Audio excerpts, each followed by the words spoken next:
బృహదశ్వుడు అన్న మహర్షి ధర్మరాజు గారి దగ్గరికి వచ్చి నలోపాఖ్యానాన్ని వివరించాడు. ఆ నలోపాఖ్యానాన్ని వివరణ చేసినటువంటి కారణం చేత ధర్మరాజు గారికి రెండు ప్రయోజనాలు సమకూడే. ఒకటి, నలుడు ఏ జూదంలో ఓడిపోయాడో, ఏ కలిపురుష ప్రవేశం చేత ఆయన ధర్మాన్ని కొద్దిగా మరిచిపోయి వైక్లభ్యాన్ని పొందవలసి వచ్చిందో అటువంటి కలిదోష నివారణకి సంబంధించినటువంటిది నలోపాఖ్యానం. దాని చేత ధర్మరాజు గారికి ఉన్న సమస్త పాపములు నశించే, ఎక్కడైనా ఏవైనా ఉంటే.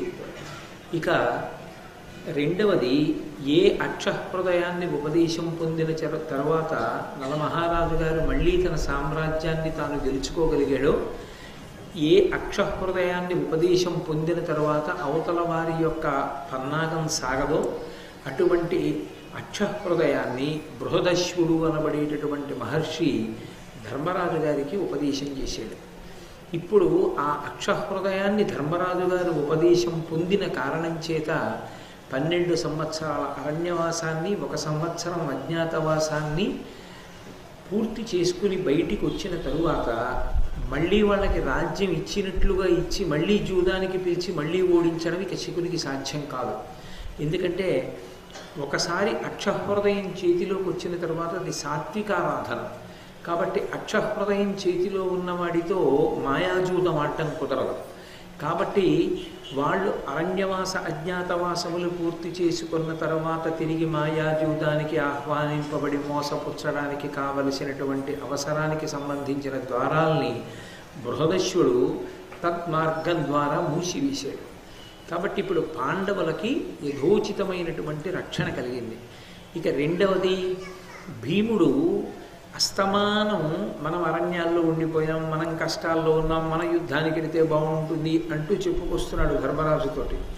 ధర్మరాజు గారి హృదయంలో కూడా అలా అటువంటి భావన ఏదైనా నిగూఢంగా ఉండిపోతే దాన్ని తొలగించడానికి బృహదశ్వుడు చెప్పినటువంటి నలోపాఖ్యానం ఎంతో ఉపకారి అయింది. మళ్ళీ వాళ్ళు మానసికంగా ఉత్సాహాన్ని పొందారు. ఎందుకు పొందారు అంటే, సాధారణంగా మనకి ఏదైనా కష్టం వచ్చిందనుకోండి, ఎంత కష్టం వచ్చిందో అని కుంగిపోతాం. మనకన్నా ఎక్కువ కష్టంలో పక్కవాడు ఉన్నాడు అనుకోండి, ఆయన అంత కష్టంలో ఉంచుకునే తట్టుకున్నాడు, ఆయన కష్టం ముందు మన కష్టం ఏ పాటి అనిపిస్తుంది. కాబట్టి ఎప్పుడైతే నలుడు పడినటువంటి కష్టాలు విన్నాడో ధర్మరాజు గారిలో ఒక పూనిక కలిగింది. నిజమే, ఏదో మృగాల్లా అరణ్యంలో తిరుగుతున్నాం, మా అంత కష్టాలు పడ్డవాళ్ళు ఉన్నారా అని అడిగాను బృహదశ్వుడిని. నేను నా తమ్ముళ్లతో ఉన్నాను, భార్యతో ఉన్నాను, పురోహితుడు ధౌమ్యుడితో ఉన్నాను, కొన్ని వేల మంది బ్రాహ్మణులతో ఉన్నాను. కానీ నలుడు పక్కన భార్య లేదు, పక్కన తమ్ముళ్ళు లేరు, ఆయన ఒక్కడే. అది కూడా భార్య కట్టుకుంటే ఆ చీరలో ఒక ముక్కని చించి తాను కట్టుకుని కష్టాలు పడ్డాడు. నలుడు పడినటువంటి కష్టాల ముందు నేను పడిన కష్టాలు ఏ పాటి అన్న భావన రాగానే ఆయనలో ఒక ఉత్సాహం వస్తుంది. ఆ ఉత్సాహమే మనిషిని సక్రమమైనటువంటి మార్గంలో మళ్ళీ నడిపిస్తుంది. ఉత్సాహమునకు వ్యతిరేక శక్తి శోకం. ఎప్పుడు శోకం ఆవరించిందో అప్పుడు ఆలోచన పొటమరించదు. శోకము రెండిటిని పాడు చేసేస్తుంది. ఒకటి ధైర్యాన్ని పాడు చేస్తుంది, 2 ఆలోచనని పాడు చేసేస్తుంది. ధైర్యము ఆలోచన రెండూ పోగానే మనిషి కుంగిపోవడానికి అవకాశం కలుగుతుంది. అందుకే శోకానికి విరుగుడు ఎక్కడ ఉన్నది అంటే, మనం పురాణాల్ని కావ్యాల్ని పరిశీలనం చేస్తే ఎంతమంది మహాత్ములు ఎన్ని కష్టాలు పడి జీవితంలో తట్టుకుని పైకొచ్చారో తెలుసుకున్న నాడు మనం పడుతున్న కష్టాలు ఏపాటి కష్టాలు అని మనం ఉత్సాహంతో సంతోషంతో ఊంచుకుని ప్రయత్నం చేయడానికి, ఆలోచించడానికి సావకాశం ఏర్పడుతుంది. ఆ సావకాశమే మన విజయానికి కారణమవుతుంది. అందుకే మహాభారతాన్ని వింటే అనేకమైనటువంటి ధర్మాలు తెలియడంతో పాటుగా మనం కూడా ధర్మమునందు ఊంచుకుని సంతోషంతో జీవనం చెయ్యగలిగినటువంటి శక్తి ఇనుబడిస్తుంది. లేకపోతే అది ఒక ప్రమాదకరమైన ధోరణికి కారణమవుతుంది. ఒక కృతజ్ఞతా భావం ఒకటి అంకురించి భక్తిని పాడు చేసేస్తుంది. ఎంతసేపు ఇంకా నాకేదో లేదు ఏదో లేదు ఏదో లేదు అన్నవాడు పరమేశ్వరుడికి మనస్ఫూర్తిగా కృతజ్ఞత ఆవిష్కరించలేడు. చాలామంది కన్నా నేను చాలా ఐశ్వర్యవంతుణ్ణి, చాలామందితో పోలిస్తే నాకు లేనిదేం లేదు అన్న భావన కలగగానే పరమేశ్వరుడు నాకింత ఐశ్వర్యం ఇచ్చాడు అని కృతజ్ఞతతో ఆయన ముందు తల వంచబుద్ధేస్తుంది. అది భక్తి నిలబడడానికి కారణమవుతుంది. లేకపోతే ఆ భక్తి నిలబడదు. ఏదో లేదు ఏదో లేదని ఏడిచేవాళ్ళు కొన్ని కోట్ల మంది ఉండొచ్చు, కానీ 2 కళ్ళు పరమేశ్వరుడు ఇచ్చాడు, అది చాలు మహదైశ్వర్యం. ఆ 2 కళ్ళు ఉండబట్టి మనం పొందినటువంటి ఐశ్వర్యంతో పోలిస్తే 2 కళ్ళు లేని వాడి జీవితం ఎంత భయంకరంగా ఉంటుందో, వినలేని వాడి జీవితం ఎంత భయంకరంగా ఉంటుందో, మాట్లాడలేని వాడి జీవితం ఎంత భయంకరంగా ఉంటుందో. పరమేశ్వరుడు చూసే శక్తిని, వినే శక్తిని, మాట్లాడే శక్తిని, ఇన్నిటిని మనకు అనుగ్రహించాడు. మిగిలిన వాళ్ళతో పోలిస్తే మనం చాలా తృప్తిగా జీవితాన్ని గడపడానికి కావలసినటువంటి వ్యవస్థని ఈశ్వరుడు చేకూర్చాడన్న భావన కలగగానే మన యందు భక్తి పతనము కాదు. ధర్మరాజు గారికి ఈశ్వరుడు యందు భక్తి, తాను అంత కష్టంలో లేను అనేటటువంటి భావన, ఆయన యొక్క ధృతిని, ఆయన ఉత్సాహంతో కార్యాన్ని చక్కబెట్టడానికి కావలసినటువంటి అనుగ్రహాన్ని ఇచ్చాయి. 2 శత్రుపక్షం వైపు నుంచి ఆలోచించినప్పుడు మరొక్కసారి మాయాజూతంలో ఆయన ఓడిపోకుండా ఏ ధర్మాన్ని ఆయన నమ్ముకున్నాడో ఆ ధర్మమే బృహదశ్యుడనబడేటటువంటి మహర్షి రూపంలో అనుగ్రహించింది. ఒక్కసారి ధర్మాన్ని పట్టుకుని ఉన్నవాడికి ఎప్పుడు ఏది అవసరమో పరమేశ్వరుడే ముందుగా ఆలోచించి దాన్ని సమకూరుస్తూ ఉంటాడు. మీరు ఆరణ్య పర్వాన్ని ఆ కోణంలో కూడా పరిశీలనం చేస్తూ ఉండండి. నారద మహర్షి వచ్చారు. నారద మహర్షి వచ్చి ధర్మరాజు గారిని ఒక ప్రశ్న వేశాడు. ధర్మపుత్ర, నీ ఉదార చరిత్రకు ధర్మమతికి తృప్తతముడనైతి అడుగు మిష్టమిద్ది అనినా కృతాంజలి అయి మహీషుడిట్టులనియ భక్తి. ఆ నారద మహర్షి వచ్చి నీ ధర్మనిష్టకి, నీ ఉదారమైనటువంటి చరిత్రకి, నీ నడవడికి నేను ఎంతో సంతోషించాను. మహాత్ములు సంతోషించేది దేనికి అంటే నడవడి చూసి సంతోషిస్తారు. నడవడి అంటే ప్రవర్తన, ప్రవర్తన అంటే ఏ ధర్మాన్ని అనుష్ఠించాలో ఆ ధర్మాన్ని అనుష్ఠిస్తున్న వాడిని చూసి సంతోషిస్తారు. ధర్మం తెలిసి అనుష్ఠించకపోతే నడవడి బాగుండదు. ఏమీ తెలియకుండా నడవడితో ఉన్నా సమగ్రంగా ఉండదు. నాకేం తెలియదు కదండి, తెలిసి ఉంటే ఇంకోలా ఉండేవాడిని, తెలియదు కాబట్టి ఇలా ఉన్నానన్నా దానికి సమగ్రత ఉండదు. సమగ్రత అన్న మాటలో అర్థం ధర్మాన్ని తెలుసుకుని ఉండాలి, ఆ ధర్మాన్ని పూనికతో అనుష్ఠించగలిగి ఉండాలి. ఈ 2 ఎక్కడున్నాయో అక్కడ తన ప్రయత్నం అవసరం లేకుండా పెద్దల యొక్క ఆశీర్వచనం ఉంటుంది, భగవంతుని యొక్క అనుగ్రహం ఉంటుంది. అందుకే నారద మహర్షి అంటున్నాడు, నీ ఉదార చరిత్రకు ధర్మమతికి తృప్తతముడనైతి, నేను చాలా తృప్తి పొందాను. ఇది చాలా గంభీరమైనటువంటి మాట. ధర్మమతికి అన్న మాట ఎందుకు వాడాడంటే ధర్మాన్ని పట్టుకుని ఉండగా అనేక కష్టాలు వస్తాయి. మొట్టమొదట పక్కనున్న వాళ్ళు చెప్పేది ఏంటంటే మీరు కాసేపు ఆ ధర్మాన్ని వదిలేయండి, మీకున్న ఈ దరిద్రం అంతా వదిలిపోతుందంట. అప్పుడు కూడా కాదు, నేను నమ్ముకున్న ధర్మం నన్ను గట్టెక్కిస్తుంది తప్ప ధర్మాన్ని వదిలిపెడితే నేను పొందే సుఖం శాశ్వతం కాదు, అది తాత్కాలికం. నేను గోతిలో పడిపోతాను, కాబట్టి నాకు వద్దు అధర్మం, నేను ధర్మమునందు ఊంచుకుని నిలబడతాను అని ప్రతికూల పరిస్థితుల యందు ధర్మమునందు అనురక్తి కలిగి ఉన్నవాడిని ధర్మమతి అని పిలుస్తారు. అనుకూల పరిస్థితుల యందు ధర్మాన్ని పట్టుకోవడం పెద్ద విశేషం కాదు. యథార్థంగా చెప్పాలంటే అన్నీ బాగున్నాయి, ధార్మికంగా ఉన్నాడు, పెద్ద విశేషం కాదు. ప్రతికూల పరిస్థితి వచ్చింది, కష్టం వస్తోంది, ధర్మాన్ని పట్టుకోవడం వల్లే కష్టం వస్తోంది. ధర్మాన్ని పట్టుకోవడం వల్లే కష్టం వచ్చినా ఆ ధర్మం నన్ను కాపాడి తీరుతుందని పట్టుకోవడంలో ఎక్కడా కూడా విచలితుడు కాకుండా నిలబడగలగాలి, వాడు ధర్మమతి. నీ ఉదార చరిత్రకు ధర్మమతికి తృప్తతముడనైతి, నేను చాలా తృప్తి పొందానయ్యా. నేను ఏదో అర్ఘ్యపాద్యాదులు ఇస్తేను, నాకేదో పంచల చాపులెడితే పొంగిపోయేవాడిని కాదు. నీ ధార్మికమైన నడవడిని చూసి నేను చాలా ఆనందించాను. అడుగు మిష్టమిద్ది అనిన కృతాంజలి అయి, నీకు ఏది ఇష్టమో ఏది అడగాలనుకుంటున్నావో అది అడుగు, నిన్ను నేను అనుమతిస్తున్నాను అంటే కృతాంజలి అయి, అడగమన్నారు కదా, తనని పొగిడారు కదా అని యథేచ్ఛగా అడగకుండా రెండు చేతులొగ్గి అంజలి ఘటించిన వాడై పరమ వినయంతో మహీషుడిట్టులనియ భక్తి, ధర్మరాజు గారు పరమభక్తితో అడుగుతున్నాడు. ఒక చిన్న పద్యాన్ని నన్నయ్య గారు ఇస్తే మీరు ఆ పద్యాన్ని బాగా పరిశీలనం చేస్తే మీకు ధర్మరాజు గారు ఎంత వినయవిధేయతలతో నిలబడ్డాడో, నారదుడి ముందు ఎంత భక్తితో నిలబడ్డాడో అసలు ఆ పద్యం చదువుతున్నప్పుడు మీకు ఒక ప్రత్యక్ష ప్రసారం జరుగుతుంది. మీకు మనసులో ఆ ధర్మరాజు గారు నిలబడినటువంటి వినయంతో కూడుకున్న తీరు కనపడుతుంది. కాబట్టి నారదుడు ధర్మరాజు గారితో అన్నాడు, ధరణి ప్రదక్షిణంబుగ ముదంబున గృమ్మరి తీర్థసేవనాపరులగుచున్న ధన్యులు శుభస్థితి నిట్టి ఫలంబు నందగాంతురు బహుతీర్థ కీర్తనముతో నిరింగింపము దీని నావుడున్ నరవరుడైన పార్థునకు నారదుడిట్లని చెప్పే ప్రీతితో.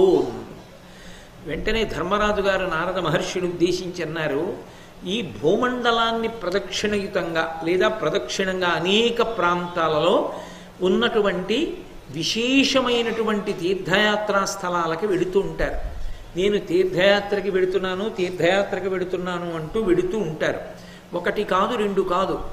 ఈ ధరణి యందు అటువంటి ప్రదేశములు ఎన్నో ఉన్నాయి. ఆ ప్రదేశాలకన్నిటికీ వెళ్ళి వస్తూ ఉంటారు. దాని వలన ఎటువంటి శుభస్థితి కలుగుతుంది, ఆ తీర్థయాత్రకి వెడితే వచ్చేటటువంటి ఫలం ఏమిటి అసలు? ఇది చెప్పేటప్పుడు నాకు తీర్థయాత్రకి వెళ్ళడం అనేటటువంటి దాని వలన విశేష ఫలం ఉంటుందనేటటువంటిది సువ్యవస్థితమైనటువంటి విశేషం. అందులో అనుమానం నాకుండి కాదు మిమ్మల్ని అడుగుతున్నది, అది ఖచ్చితంగా ఫలవంతమే. కానీ అది ఎందుచేత ఫలవంతమైంది? తీర్థయాత్ర అసలు న్యాయంగా అభ్యున్నతి హేతు ఏమిటి? ఏకాంతంలో కూర్చుని అంతర్ముఖుడవడమే పరమాత్మ దర్శనానికి మార్గం. భక్తి యొక్క వ్యగ్రతకి అర్థం ఏమిటంటే ఏకాంతాన్ని అపేక్షించడం. అసలు నిజంగా భక్తిలో పండుతున్నాడు అని గుర్తు ఏమిటంటే ఎక్కువ మందితో కలవడాన్ని ఇష్టపడరు, ఒక్కడు ఉండడానికే ఇష్టపడతాడు. చాలామందితో కలవడం ఒక్క విషయం మీద ధ్యానం పెట్టడానికి ప్రతిబంధకం. కాబట్టి అందరూ అరణ్యానికి ఎందుకు ఎడతారంటే మహర్షులు వాళ్ళు ఏకాంతమనందు భగవంతుని యొక్క దర్శనంలో ఓలలాడుతుంటారు. అంబుజోదర దివ్య పాదారవింద చింతనామృతపాన విశేషమత్త చిత్త మీరీతి ఇతర విషయంబు చేరనీర్చు వినుత గుణశీల మాటలు వేయునేలా అంటాడు ప్రహ్లాదుడు. ఏకాంతాన్ని అభిలషించడానికి ఉండే కారణం అది. అందుకే భాగవతుల్ని సంతోషపెట్టడము అన్న మాటకు అర్థం ఏమిటంటే భాగవతుల దగ్గరికి వెళ్ళి ఎక్కువగా వాళ్ళని ఇబ్బంది పెట్టకుండా ఉండడమే దాని తాత్పర్యం. ఏదైనా అవసరమైతే ఎంత తక్కువ మాటలలో వాళ్ళతో మాట్లాడచ్చో అంత తక్కువ మాటలు మాట్లాడటమే తప్ప గంటల సేపు మాట్లాడి వాళ్ళ ఏకాంతాన్ని భంగం చెయ్యకుండా ఉండడమే వాళ్ళకి ఇవ్వగలిగినటువంటి నిజమైన కృతజ్ఞత. కాబట్టి ఏకాంతంగా కూర్చుని ధ్యానం చేసి తనలోకి తాను వెళ్ళడం వల్ల ధన్యతని పొందుతాడని కదా శాస్త్రములు వచిస్తున్నాయి. అలా కాకుండా తన భార్యతో, బిడ్డలతో, స్నేహితులతో ఏదో తీర్థయాత్ర అని అనేకమైనటువంటి ప్రదేశాలకు వెళ్ళినా కూడా చాలా పుణ్యమని చెప్తున్నారు కదా. అది అలా ఎందుచేత సంభవమైంది? తీర్థయాత్రకు అంత విశేషం ఎక్కడి నుంచి వచ్చింది? దీనికి పూర్తి వ్యతిరేకం అది. ఒక చోట కూర్చుని తనలో తాను రమించడం ఇది, అన్ని చోట్లకి తిరుగుతూ అందరితో కలిసి ఉండడం అది. దీనికి వ్యతిరేకం అదైనా దీనికి ఎంత ఫలితం ఉందని చెప్తారో దానికి అంత ఫలితం ఉందని చెప్తారు. యథార్థమునకు దీనిలో కూర్చున్న వాళ్ళ సంఖ్య కన్నా దానిలో తిరుగుతున్న వాళ్ళ సంఖ్య ఎక్కువగా కనపడుతుంది. అందుకే క్షేత్రాలకి ఎక్కువ మంది భక్తులు వస్తున్నారని బెంగపెట్టుకోకూడదు. అది చాలా చాలా పొరపాటు ఆలోచన విధానం. అది ఒక క్షేత్రానికి చాలామంది భక్తులు వచ్చేస్తున్నారు, ఏం చేద్దాం అన్న ఆలోచన వచ్చిందనుకోండి, దానంత వ్యతిరేక కోణం, దానంత వ్యతిరేకమైన ఆలోచన ఇంకొకటి లేదు. ఒక క్షేత్రానికి ఎక్కువ మంది భక్తులు రావలసిందే. అలా భక్తులు వస్తేనే వాళ్ళకి దేశకాలములకు అనుగుణమైన రీతిలో వాళ్ళు క్షేత్ర దర్శనానికి వచ్చి తరించడానికి కారణం అవుతోంది. భగవద్ అనుగ్రహం ఉంది. అప్పుడు వాళ్ళని ఎన్ని చోట్లకి ఎలా సర్ది ధరింప చెయ్యాలన్నది ఆలోచన చెయ్యాలి తప్ప వాళ్ళని రాకుండా మనం ఎలా చెయ్యాలన్న ఆలోచన రానేయకూడదు ఎవరికి. కాబట్టి ఎందుచేత తీర్థయాత్ర అంత గొప్పదైంది?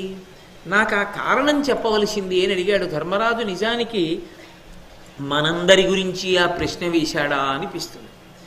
అంటే నారద మహర్షి అన్నారు, మీ తాత మహానుభావుడు భీష్మాచార్యుల వారు ఒకానొకప్పుడు గంగాద్వారంలో కూర్చుని నిరంతర వేదాధ్యయనం చేశాడు. ఆ వేదాధ్యయనానికి ఇంకా ఎడతెరిపి లేదు. ఏదో కొన్నాళ్ళు ఆపడం కానీ ఏదో కొంతసేపు ఆపడం కానీ లేదు. ఇక నిరంతర వేదాధ్యయనం, ఎప్పుడూ వేదాన్ని అభ్యాసం చేస్తుండడమే, నేర్చుకుంటూ ఉండడమే. అలా నేర్చుకున్నాడు కొంతకాలం. ఇప్పటికీ ఉంది ఆ సంప్రదాయం. కేరళలో కావులు అంటారు. కావులని కొన్ని ప్రదేశాలు, నేను అవి చూడాలి జీవితంలో, అసలు ఆ వైభవం ఏమిటో చూడాలని ప్రత్యేకంగా కారు చేయించుకుని వెళ్ళాను కూడా ఒకప్పుడు ఆ ప్రాంతాలకి. అక్కడ కేరళలో చాలా పెద్ద పెద్ద స్థలాలు ఉంటాయి. 2-3 ఎకరాలు లేదా కనీసం 2 ఎకరాలలో ఒక్క ఇల్లు ఉంటుంది. యజమాని కొంత వాళ్ళు తినడానికి వరి, కొన్ని కాయగూరలు, కొన్ని పాదులు ఇవన్నీ పెట్టేసి ఒక ఏడాది పాటు సెలవు పెట్టడమో ఏదో చేసేసి ఇక ఆయన బయటికి రాడు ఇల్లు విడిచిపెట్టి. గురువుగారిని ఎంతో గౌరవ మర్యాదలతో ఇంటికి తీసుకొస్తారు. గురువు గురుపత్ని కూడా వచ్చేస్తారు. వచ్చేస్తే వాళ్ళ పని ఏమిటంటే ప్రొద్దుటి నుంచి ఇక రాత్రి పడుకునే వరకు వేదాధ్యయనం, అగ్నిహోత్రం ఇవన్నీ చేసుకుంటారు. భార్య ఆ ఇంటి ప్రాంగణంలో దొరికిన పదార్థాలే పచనం చేసి పెడుతూ ఉంటుంది. అవి తింటూనే వాళ్ళు ఆ కార్యక్రమం చేసుకుంటూ ఉంటారు. మధ్యలో ఉంటుందో ఇల్లు, అసలు అది అందుబాటులో ఉండదు, లోపలికి వెళ్ళడానికి ఉండదు. వాళ్ళు అంత కష్టపడి చేస్తారు వేదాధ్యయనం. అలా వేదాధ్యయనాన్ని నిరంతరం చేశాడయా మీ తాతగారు కానొకప్పుడు గంగాద్వారం దగ్గర. అలా వేదాధ్యయనం చేస్తూ తండ్రికి ప్రీతి కల్పించేటటువంటి సత్క్రియలు ఏముంటాయో ఎంచుకున్నాడు. ఎంచుకుని ఆ సత్క్రియలను అదే పనిగా చేస్తూ వెళ్ళాడు. అంటే అది కృతజ్ఞత అన్న మాటకు అర్థం. నాన్నగారి ఫోటో ఇంట్లో ఉండదు కొందరిళ్లలో, అమ్మ ఫోటో ఇంట్లో ఉండదు, తాత ఫోటో అసలు అవకాశమే ఉండదు. ఇక నాయనమ్మ సంగతి అవి చెప్పే అవసరమే ఉంటుంది. కాబట్టి ఇంట్లో 5,000 నుంచి 10,000 రూపాయల వరకు కలంలో ఉన్న సిరా కాగితం మీద ఒలికిపోతే పొట్లం కట్టి విప్పితే అర్థం లేనటువంటి ఒక ముద్ర ఎలా పడుతుందో అలా అర్థం లేనటువంటి కొన్ని చిత్తరువులు తగిలించి ఉంటాయి. వాటికి అర్థం ఆయనకి తెలియదు, వెళ్ళి చదివినా మనకి తెలియదు. దాని వెల చూసి ఓహో పెట్టుకున్నాడు ఎందుకో అనుకోవాలి. అది ఆయనదో అయోమయం, ఆ చిత్తరువు ఓ అయోమయం తప్ప అసలు తనకి జన్మనిచ్చినటువంటి తండ్రి ఫోటో ఎక్కడా ఉండదు, తనకి జన్మనిచ్చిన తల్లి ఫోటో ఎక్కడా ఉండదు. ఆ తండ్రిని స్మరించి ఒక్కసారి ఆయనకి నమస్కారం చేయడం ఎప్పుడూ ఉండదు. ఏటి సూతకం ఒక్క ఏడాది పట్టరా నీ తండ్రి కోసం తల్లి కోసం అంటే అలోమని ఏడుస్తారు. ఇక ఏటి సూతకం అయిపోయిన తర్వాత కూడా ఉన్నారు మహానుభావులు, నేను అంటలేదు, అందరినీ ఒక గాట కట్టి నేను మాట్లాడడం ఎప్పుడూ సంభవం కాదు. చాలా మంచివాళ్ళు, తల్లిదండ్రుల్ని అపార భక్తితో సేవించిన వాళ్ళు, నాకే ఎరుకలో ఉండి తండ్రి ప్రాణం పోతోందని తెలిసినా కూడా ఆయన కోరుకుంటే కాశీ తీసుకెళ్ళిన వాళ్ళు, తల్లిదండ్రుల కోసం గోదానం చేసిన వాళ్ళు, గోశాలలకి విరాళాలు ఇచ్చిన వాళ్ళు ఎందరో ఉన్నారు. నా వ్యాఖ్య అటువంటి మహాత్ములకు, అటువంటి మంచి వాళ్ళకి ఉద్దేశించి చెప్తున్నది కాదు. నేను అటువంటి కృతజ్ఞుణ్ణి కాదు. నేను చెప్తున్నది సాధారణ జీవితంలో వచ్చిన ప్రక్రియ గురించి మాత్రమే నేను మాట్లాడుతున్నాను. ఆ తండ్రి గురించి ఏటి సూతకం అయిపోయిన తరువాత కూడా మా నాన్నగారు నాకు ఈ శరీరాన్ని ఇచ్చాడని గుర్తు పెట్టుకుని 365 రోజుల్లో ఒక్కరోజు తండ్రి కోసం ఏదో ఒక అమావాస్య, కనీసం పితృపక్షం, మహాలయ పక్షంలో వచ్చేటటువంటి అమావాస్య తిథిని కేవలం తన పితరుల కోసమే వెచ్చించడం. ఆ విషయంలో నిజంగా ఆంధ్రదేశం నేను ఇలా అన్నందుకు నేను క్షమింపబడిదను గాక సిగ్గుతో తలంచుకోవాలి. ఎందుచేత నేను ఈ మాట అంటున్నానంటే, మీరు వెంకటాచలాన్నే నిదర్శనంగా తీసుకోండి. తిరుమల మహాలయ పక్షంలో ఒక్క తమిళ దేశం నుంచి ఒక్కడు రాడు.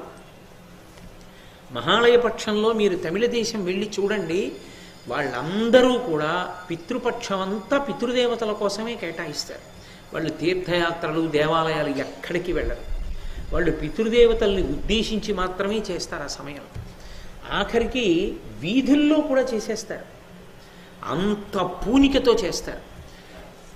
మనం ఎంతసేపు తీర్థయాత్ర దేవుడు మన కోసం తప్ప అసలు మన తల్లి కోసం మన తండ్రి కోసం మనం ఏం చేస్తాం, మహాలయ పక్షంలో మనం ఎంతవరకు దాన్ని వినియోగం చేసుకుంటున్నాం అన్నది యథార్థంగా అలవాటులో బాగా తగ్గిపోతోంది. మహాభారతం చదివినప్పుడు కేవలం దాన్ని అలా చదివి విడిచిపెట్టడం కాదు, తండ్రికి ప్రీతి కలిగించేటటువంటి సత్కర్మలను ఎన్నో చేస్తున్నాడు భీష్ముడు. గంగా తీరంలో కూర్చుని, ఆ గంగాద్వారమునందు హరిద్వార్ కూర్చుని చేస్తున్నాడు. చేస్తుంటే పులస్త్య మహర్షి వచ్చారు, మహానుభావుడైన బ్రహ్మమానస పుత్రులలో ఒకడు. అటువంటి పులస్త్య బ్రహ్మ బయలుదేరి వస్తే భీష్మాచార్యుల వారు ఆయనని పూజించారు. పెద్దలు వచ్చినప్పుడు పూజించుట అన్న మాట మహాభారతాది గ్రంథములను చూసి నేర్చుకోవాలి. కూర్చోండి అంటాం, అక్కడే మనము కూర్చుంటాం. మనం కూర్చున్న చోటే వచ్చిన మహాత్ముడు కూడా కూర్చున్నాడు అనుకోండి, ఏమిటి తేడా? ఆయనకి నువ్వు ఇచ్చిన ఆసనంలో ఏమిటి గౌరవం వ్యక్తమైంది? కాబట్టి ఆయనని గౌరవించుట అన్న మాటకు అర్థం ఏమిటి? పెద్దలు మన ఇంటికి వస్తున్నారు అంటే ఓ దర్భాసనం సిద్ధం చేసుకోవడం, ఓ దర్భాసనం వేసి అయ్యా కూర్చోండి అని చెప్పడం. కనీసంలో కనీసం ఆ మర్యాద మనకి చేతకానప్పుడు మహాత్ముడైన వాడు ఇంటికి వస్తే మాత్రం వాడి అనుగ్రహం మన యందు దేనికి ప్రసరిస్తుంది? ఆయన ఏం కోరుకుని వచ్చేవాడు కాడు, నీ గౌరవాన్ని చూసి పొంగిపోయేవాడు, నీ శాస్త్ర నిబద్ధతని చూసి పొంగిపోతాడు. బట్టి భీష్మాచార్యుల వారు వచ్చిన పులస్త్య బ్రహ్మకి దర్భాసనం వేశారు. దర్భాసనం వేశారు అని వినమని చదువుకోమని కాదు, అవే జాగ్రత్తగా చదవాలి. ఇప్పుడు మహాభారతాది గ్రంథములు చదివినప్పుడు భీష్మాచార్యుల వారు పెద్దలు వస్తే ఏం చేశారన్న దానికే ఎక్కువ ప్రాధాన్యతనివ్వాలి. ఎందుకని అంటే మనం కూడా జీవితంలో అదే అనుష్ఠించవలసిన అవసరం ఉంటుంది. కాబట్టి ఒక దర్భాసనం వేసి వెంటనే ఆయనకి అర్ఘ్యం ఇచ్చాడు. అంటే చేతులలో నీరు పోసి, అయ్యా చేతులు కడుక్కోండి, కాసిన మంచినీళ్ళు పుచ్చుకుంటారా అని అర్ఘ్యం ఇచ్చాడు. ఆయన తాగారా తాగలేదా వేరు, నువ్వు ఇచ్చావా అన్నది అవసరం. అర్ఘ్యం ఇచ్చి పాద్యం ఇచ్చాడు. పాద్యం అంటే కాళ్ళు కడుక్కోండి, కాళ్ళు కడుక్కోవడానికి నీళ్ళు ఇచ్చి, ఆయన కడుక్కుంటారని కాదు, తాను కడగాలి, తాను కాళ్ళు కడిగాడు అని. ఆ కాళ్లను తన శిరస్సు పైన ఉంచుకున్నాడు. అది మర్యాద. ఆయన పాదముల మీద తన శిరస్సు పెట్టలేదు, ఆయన పాదముల వద్ద తన శిరస్సు ఉంచాడు. భీష్ముడు ఏం చేస్తున్నాడో పులస్త్య బ్రహ్మ గ్రహించాడు. గ్రహించి ఆయన యందు కలిగినటువంటి ప్రీతి చేత తన రెండు పాదములను ఎత్తి భీష్మాచార్యుల వారి తల మీద ఉంచాడు. అది మహోత్కృష్టమైనటువంటి ఆశీర్వచనం. ఒక గురువు ఒక శిష్యుడికి ఇచ్చేటటువంటి ఆశీర్వచనంలో మహోత్కృష్టమైన ఆశీర్వచనం ఏది అంటే, గురువు గారు తన రెండు పాదములు ఎత్తి శిష్యుని యొక్క తల మీద ఉంచుతారు. నేను తరచుగా మీతో అంటూ ఉంటాను, కంచి కామకోటి పీఠాధిపత్యం వహించినటువంటి మహాపురుషులు అపరశంకరాచార్యుల వారు ఈ భూమి మీద నడయాడిన వేరొక పరమేశ్వర స్వరూపం అది. కంచి కామకోటి పీఠాధిపత్యం వహించిన శ్రీ శ్రీ శ్రీ చంద్రశేఖరేంద్ర సరస్వతి మహాస్వామి వారి దగ్గరికి ఒకనకొకప్పుడు ఒక వ్యక్తి వచ్చి దక్షిణామూర్తి స్తోత్రానికి వ్యాఖ్యానం చేశాను అని పుస్తకం అక్కడ పెట్టారు. ఆయన అలా పేజీలు తిప్పి చూశారు, అది సంస్కృత భాష్యం. వెంటనే ఆయన ఎంతో ఆనందించి ఆయన ఇలా రమ్మన్నారు. వచ్చి తల ఉంచాడు. ఆయన రెండు కాళ్ళు ఎత్తి ఆయన శిరస్సు మీద ఉంచి, నీకు కావలసినంతసేపు ఉంచుకోడు, అంతకన్నా కటాక్షం ఇంకొకటి ఉండదు. అందుకే గురువుగారికి మానసికంగా నమస్కారం చేసినప్పుడు కూడా అత్యద్భుతమైన నమస్కారం ఏది అంటే, గురువుగారు తన పాదములను మన తల మీద పెట్టినట్టుగా భావన చేసి నమస్కరించారు. అది అభ్యున్నతి హేతువు, వినయమునకు పరాకాష్ఠ. మహాభారతం పంచమ వేదం, 4 వేదముల తర్వాత 5వ వేదం అంత ప్రఖ్యాతి వహించింది. అందులో చెప్పబడని అంశం లేదు అనుష్ఠానం గురించి. అందుకే అంత ప్రత్యేకంగా మాట్లాడుతున్నాడు నారదుడు. లేకపోతే ఇంత చిన్న చిన్న విషయాలు కూడా తీర్థయాత్ర గురించి ఆయన అడిగితే భీష్మాచార్యుల వారు నమస్కారం ఎలా చేశాడో చెప్పడానికి అంత కష్టపడవలసిన అవసరం ఏముంది అంటే అనుష్ఠాన సంబంధ విషయం. కాబట్టి ఆయన వచ్చినటువంటి పులస్త్య బ్రహ్మ తన 2 పాదములను భీష్ముని యొక్క తల మీద ఉంచాడు. అలా ఎంతసేపు ఉంచుతాడు? పాదాలు తీసేస్తాడుగా, లేస్తాడుగా. లేచిన తరువాత ఇప్పుడు మళ్ళీ ఆ లేస్తున్నప్పుడు తన కుడి మోకాలు ఒక్కటి భూమి మీద ఉంచి ఎడమ మోకాలు పైకెత్తి వంగి నమస్కరించాడు. అది పరమ వినయంతో చేసేటటువంటి నమస్కారం. కాబట్టి కుడి మోకాలు భూమిపై ఉంచి మోకరిల్లి భీష్ముడు ఆయనతో మాట్లాడడం ప్రారంభిస్తూ, మీ సేవకుడు మీ దగ్గర ఉన్నాడు. రామచంద్రమూర్తి కూడా వశిష్ఠ మహర్షి దగ్గర ఇదే మాట, విశ్వామిత్ర మహర్షి దగ్గర ఇదే మాట అంటారు. కింకరవు సమపస్థితవు, మేము కింకరులము నీ వద్ద ఉన్నాము అంటారు. నీ సేవకులం మేము ఉన్నాం. ఎందుకని? లోకంలో ఎవరైనా చెప్తే సలహా, గురువుగారు చెప్తే ఆజ్ఞ. గురువుగారు నేను ఆజ్ఞాపిస్తున్నాను అనక్కర్లేదు. గురువుగారు ఏదైనా పిలిచి చెప్పారు అంటే ఖచ్చితంగా అది అభ్యున్నతికారకమైతేనే చెప్తాడు తప్ప అలివిమాలిన మాటలు, అక్కర్లేని విషయాలు ఆయనకి సంబంధం ఉండకూడదు. అది అవతల తన శిష్యులకి అభ్యున్నతికారకమే, అది వాళ్ళని ఉద్ధరిస్తుంది, వాళ్ళకి చాలా ఉపకారం చేస్తుంది అనుకుంటేనే చెప్పాలి. కాబట్టి మీ సేవకుడు సిద్ధంగా ఉన్నాడు అంటే మీరు ఆజ్ఞాపించండి ఏం చెయ్యాలో నేను చేస్తాను అంటే, నేను చాలా ప్రీతి చెందానయ్యా భీష్మ, నీ ప్రవర్తనకి ఏమడగాలనుకుంటున్నావో అడుగు అన్నాడు పులస్త్య బ్రహ్మ. అప్పుడు ధర్మరాజా, నారదుడు చెప్తున్నాడు, ఇప్పుడు నువ్వు నన్ను ఏమడిగావో అదే మీ తాతగారు పులస్త్య బ్రహ్మను అడిగాడు. అంటే ఆ వంశంలో ఇలాంటి మంచి ప్రశ్నలు వేసే అలవాటు ఉందన్నమాట. అలా ప్రవర్తించడం ఆ వంశలక్షణం. కాబట్టి ఆ రోజు భీష్మాచార్యుల వారు కూడా ఇదే ప్రశ్న పులస్త్య బ్రహ్మను అడిగారు. అడిగితే ఆయన కూడా జవాబు చెప్పాడు. అదే నేను నీకు కూడా చెప్తున్నాను ధర్మరాజా. కడగి బుద్ధీంద్రియ కర్మేంద్రియంబులయందు సంయత చిత్తులైన వారు, ధృతి నహంకార ప్రతిగ్రహాపేక్షలయందు నివృత్తాత్ములైన వారు, అల్పభోజనులు, అనారంభకులనయ్యు అత్యంత సంతోషులైన వారు, సత్యవ్రతులు, శుభాచారులు, అక్రోధనులగుచు ధర్మాన్వితులైన వారు, అఖిల